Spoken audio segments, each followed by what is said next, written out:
Hello users of YouTube, and welcome to yet another episode of the IBM Model F, or the IBM PCAT keyboard repair video, or restoration in other words. So today what we're going to be doing is you're going to be fixing the cable on this keyboard.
Alright people, so here's the deal. Here we have our IBM cable. Nothing special, it's just your typical IBM AT styled connector with the 4 pins on it. I'm sorry, 5. It's a 5-pin DIN connector. Has the IBM logo on it, which is pretty cool. So here we have the IBM Model F keyboard. And so, like in the last video, in the last repair video, I said I was going to get a new cable from Unicomp, and I did say that. Now the thing is, today when they finally were able to process the order, they told us that they don't manufacture the cable anymore, and I had a feeling they wouldn't, because I can't find any parts for this keyboard, and I wouldn't blame them if they don't make them anymore, and that's totally understandable. So what I'm going to do to fix that, I am going to go ahead and take this cable and we're going to clean it up and fix it up.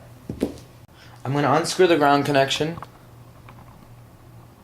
and I'm going to disconnect the cable from the keyboard.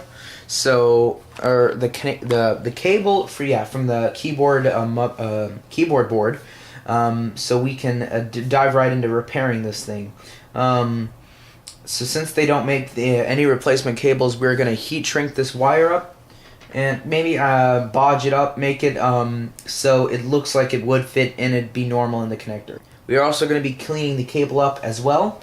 I have no idea what I've decided yet. I'll decide it later, maybe some soap water or something like that. There's a couple of parts in the cable. Thankfully it's all spoiled correctly, except for the end right here, which has been screwed up, you know, that typical weird butt thing. That one shouldn't take long to repair. But the cable, other than that, looks in very pristine condition, which is great. And yeah, it just feels awesome, and that's what's good about this cable. I'm also going to be blowing or cleaning out the connector as well, cleaning that up. Yep. So I'm going to go ahead and stop the camera, or no, I'm not. I'm going to go ahead and start removing the cable from the rest of the keyboard.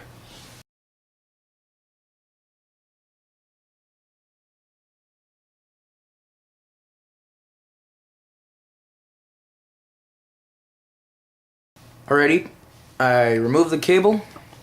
That's the hard ground connector, and that's the data pins for the motherboard, or for the keyboard. I'm going to go ahead and move this to the side, because we don't need that for a little while. Because our main focus in the video today is to repair this cable. So here's the problem right here. We have a split right here, and if you can look closely down there, don't know if my camera can pick it up. There we go. You can see the cable connectors, and pretty much the only thing that's holding this into place is these metal things in here. So what I'm going to do is I'm going to heat shrink this closed. I'm gonna like do a heat shrink right here, try to close that up, and yeah, that's what I'm gonna try to do. And I'm also going to, well actually no, that's pretty much it, yeah. Heat shrinking that closed. I don't know how this broke off. It doesn't even look like it broke off because if you notice, well, it looks like there was something in here. There's some, like, something was eaten or it was yanked off. Between that and this part, that looks like it used to have rubber on it. So I'm gonna assume that those were either closer or together at one point. Yeah, so that's what we're gonna do. And I don't know exactly what this is. This maybe is a strain relief connector. I can understand that actually. But the problem is the strain, since it's not being put on the wires on the inside, all that strain was being put on this thing right here. And that's caused that thing to fall off also. So we're going to fix also this problem with the cable. We're going to fix that. We're also going to kind of wipe it up because it is still dirty from the thrift shop or from the older owner. So I'm going to go ahead and start by now by fixing the loop.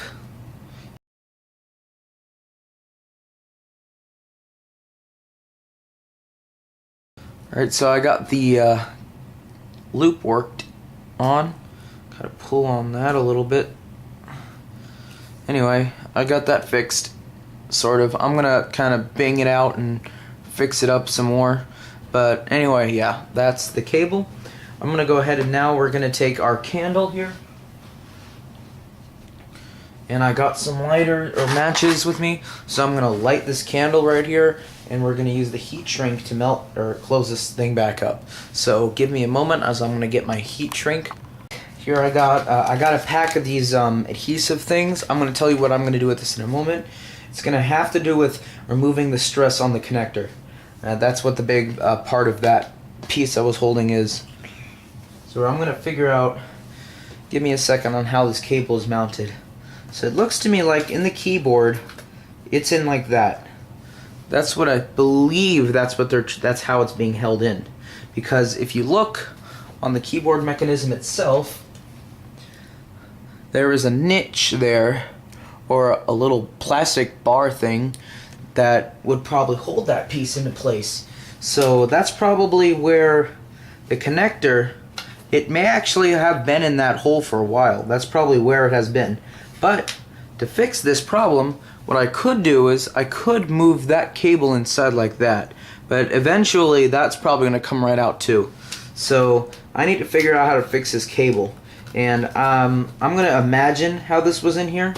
So it was probably in like that. And there was probably something holding this thing in from here to the bottom part of this cable. And of course probably something covering that up. So that must have teared right off as the user was using this thing. So it just slowly came out like that. That's how I'm assuming it was in there. So I think we're gonna fix that today.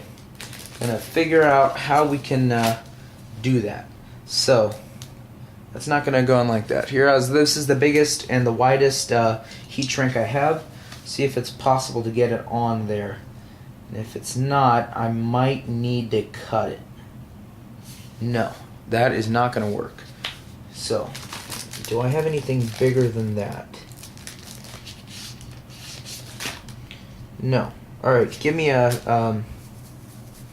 wait, let's see if I can do it.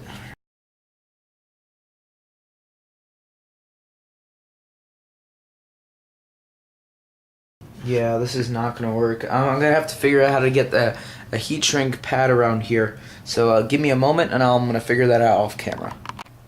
Alright folks, I think I might have gotten it. So what I did was I took a piece of the tubing and I cut it in half. And I held it together with some wire ties. I'm going to put on more and tighten it down some more, and I'm going to clip them. These are very cheap wire ties. They don't very hold well, so I'm going to replace them possibly with some bigger ones. Here, these are more expensive, higher quality ones. So I'm going to try this idea. I might need to adjust because the cable is not exactly working. So give me a moment and I'll come back. Alright, so I've improved it a little bit.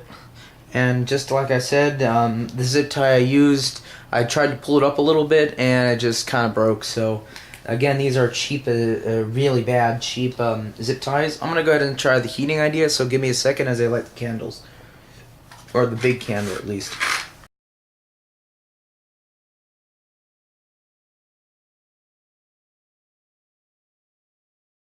Alright, so I have one candle lit, and I'm going to go ahead and heat it.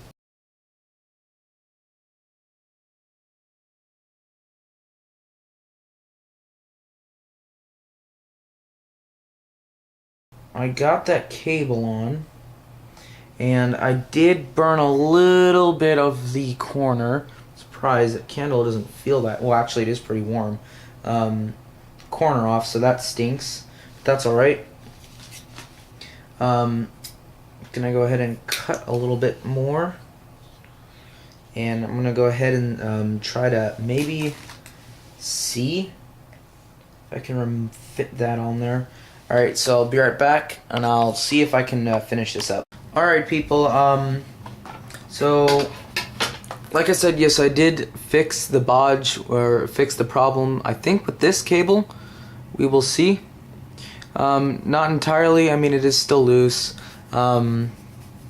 But I'm gonna see if it is so possible, if maybe I can stick one of these things in, possibly at the entrance of the connector, and I'm going to make a strain relief out of this part right in between the zip ties, because if you can see, it just fits in that hole right there. So I can make a new strain connector or a new strain relief with the zip tie, and have one of these guys in there holding that thing down with one of these zip ties. So I'm going to try that in a second. I'll show you what I mean. You guys don't understand. I'm going to blow the candle out just in case too. So, alright guys, be back in a moment. Alright people, I got one of these things in here. I had to cut the corners out with my wire cutters here, just so I can, with my wire cutters, so I can get that to fit in there. Due to the hump on the keyboard, I might need to use like maybe some glue around it or something. I think it's staying in there pretty well. I'm just going to keep pushing on it. So basically the idea is to fit the connector in like that, and then zip tie the bottom part of this to the plastic thing. And that will keep this thing from hurting itself, and all the stress should go to this zip tie back here. So that is the plan. I'm going to try it. So here we go. Alright people, I got that on there. It looks pretty good. I'm going to go ahead and see if it fits over the keyboard. I'm going to have to cut the zip tie though.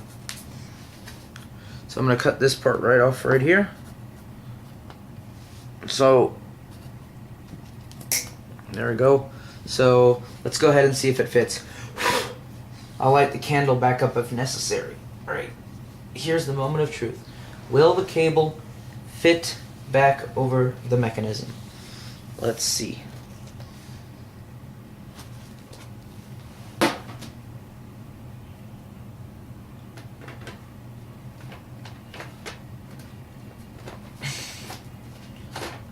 Well, it's close.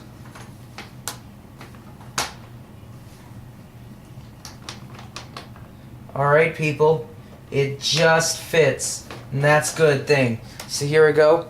I just fit it back over, and it fits in there pretty well. I'm going to just see how bad it is or how close is it to touching something.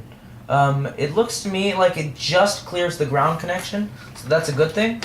So we will be able to put this thing back on without an issue, I believe.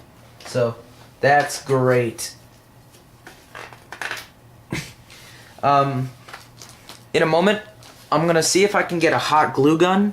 Also, I just want to hot glue all this wire here down, which will be very good for preventing from happening. Also, because all that stress is being taken in from here, I'm going to cut a little bit into this wire so I can get some more, like, to be able to plug it into that connector, because I don't know, I don't know, it might be an issue plugging that thing back in.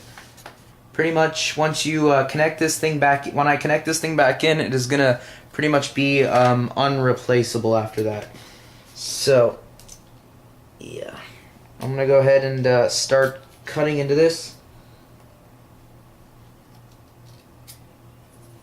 So, Right. Alright, people, I'm going to go ahead and kind of clean up here. I'm going to go ahead and finish mounting this. Try to find a glue gun.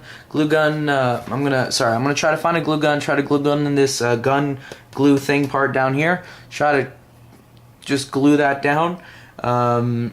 Just put as least amount of stress on this thing as possible. So yeah, that's what I'm going to do here in a moment. Alright, I'll catch you guys in a moment. So I'll see you guys in a little bit. Alrighty, people, so I just cut a little bit off that rubber part. So some of the shielding is exposed. I'm actually going to recover that with some of my shrink wrap, my heat shrink. Probably this might do it. I've got to find something that fits over the connector.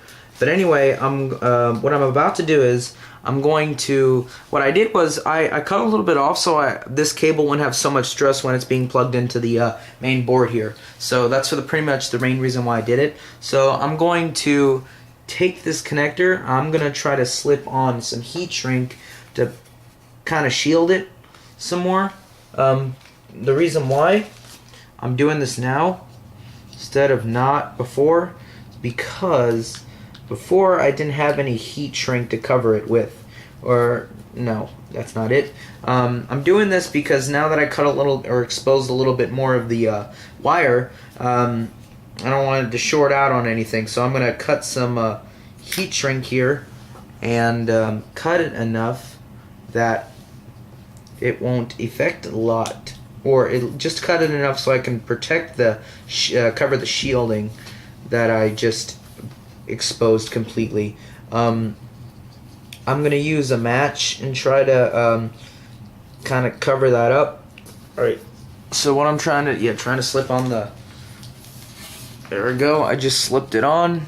So I'm gonna use some heat and try to remove that. Try not to catch the plastic or melt it on fire. So I'm gonna use the match or a candle, and I'm gonna try my best not to burn myself in the process. So bring back in the big old candle here. We're gonna try that. Right, so I'm gonna be careful here, trying not to burn the board or the keyboard. Might be a fail moment, we will see. Basically, I just want to try to cover that or heat shrink that best as I can. I'm gonna move the camera onto the floor so you guys can see me trying to do that. No, please do not try this at home. I am not responsible for whatever actions you take. Please understand that.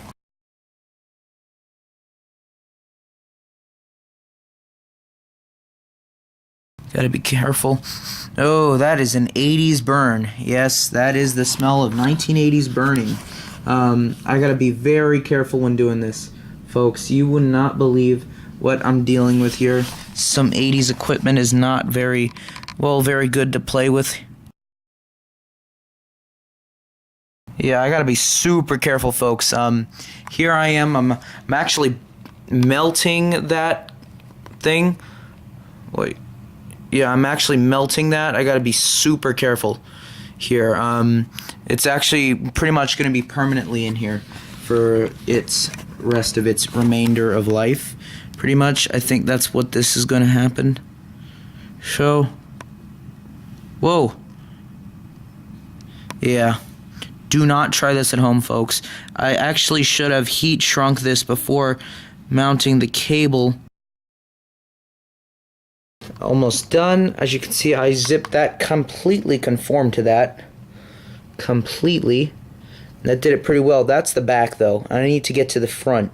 And so far, that's been pretty tricky. So I'm going to see what I can do about that.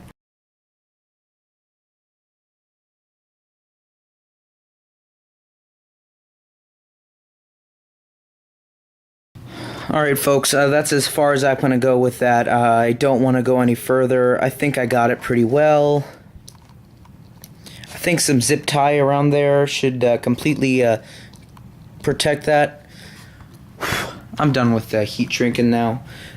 So I think I got it. That connector's definitely permanently stuck in there.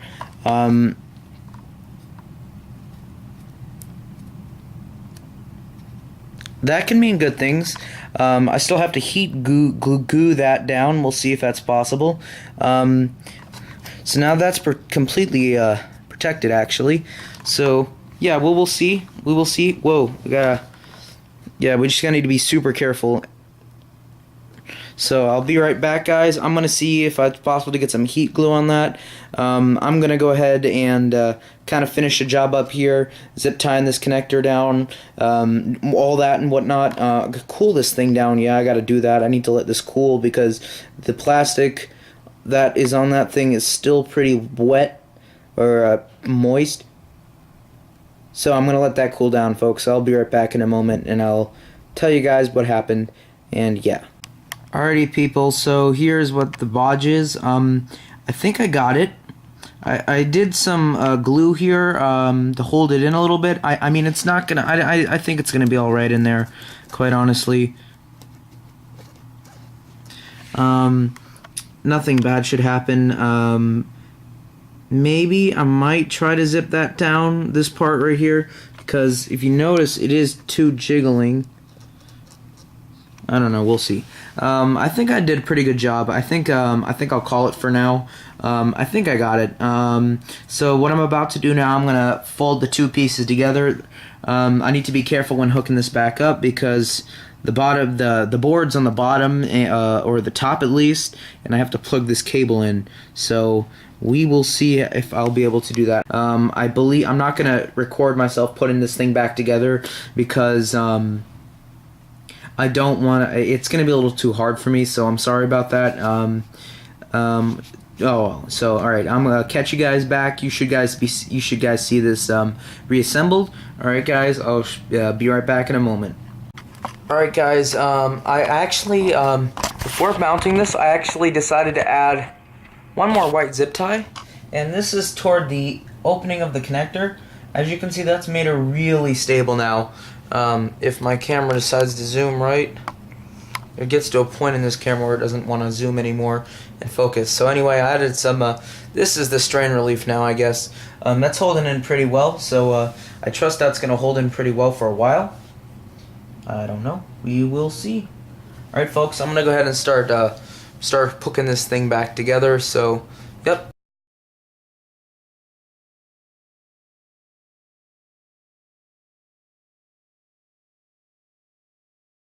Anyway, people, I finished closing the keyboard back up. The hardest part of closing this up was the clips here.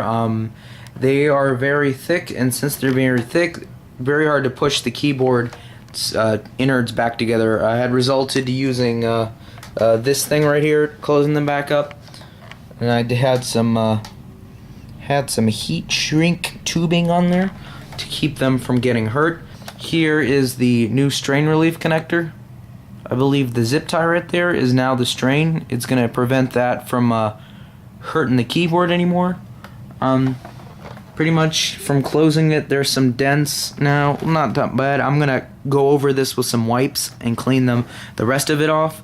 But I just got the whole cable backed up, so that's great. So yeah, I got to clean the bottom now. I just got to wipe it. Now all we have to do is we're going to be putting on these rubber feet next. But before we do so, we're going to clean this cable up with some wipes. Kind of clean it up. May not see it, but there is some dirt on the connector, so we're going to fix that. But for now, let's test out the keyboard and see if it still works. Alright, people, I just got the keyboard hooked back up through the AT connector, or not the AT, but a PS2 to AT adapter on my floater 288 here. I'm gonna go ahead and see if the lights come on. Caps lock comes on. Num lock comes on as well. Let's go ahead and type in the password.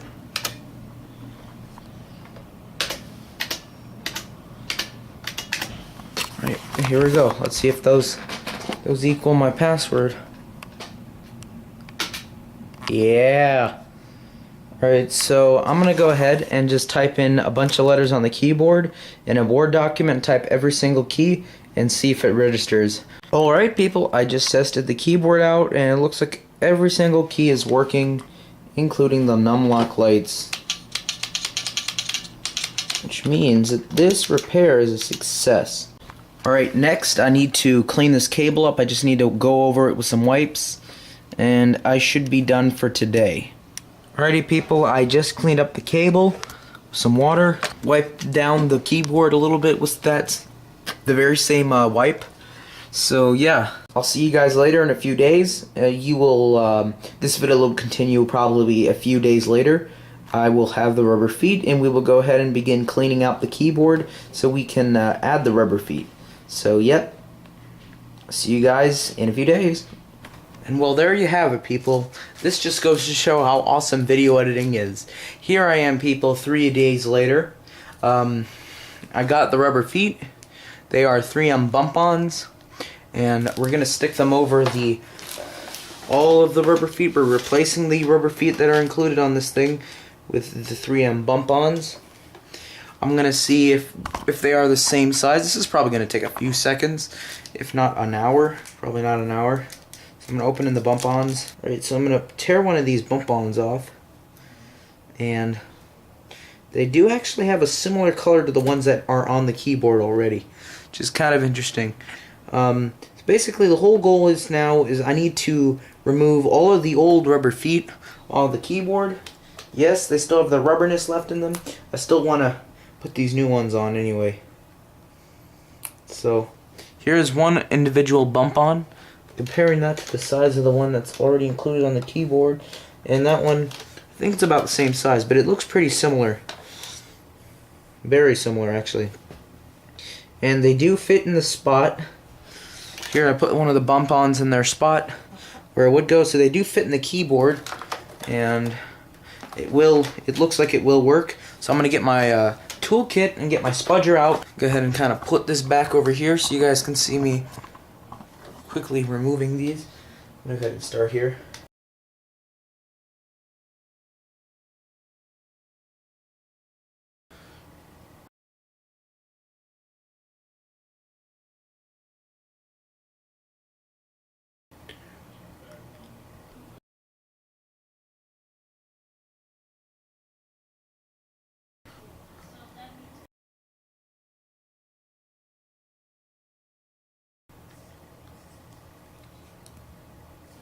Alright people, I got all the spots off. So now we're going to go ahead and apply these bump-ons. I'm going to go ahead and start sticking them down.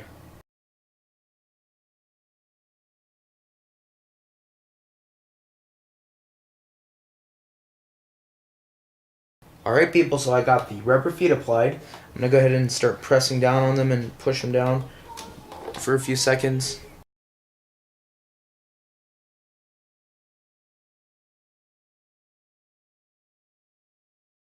Got all the new rubber feet on. There's one of the bump-ons right there. So I set the keyboard down on the mat, and I'm going to push it. Oh, that's not going anywhere, folks. I swear. I'm going to put the back feet up. Yeah, this thing is not going anywhere, people. This is great. Alright, folks. There you have it.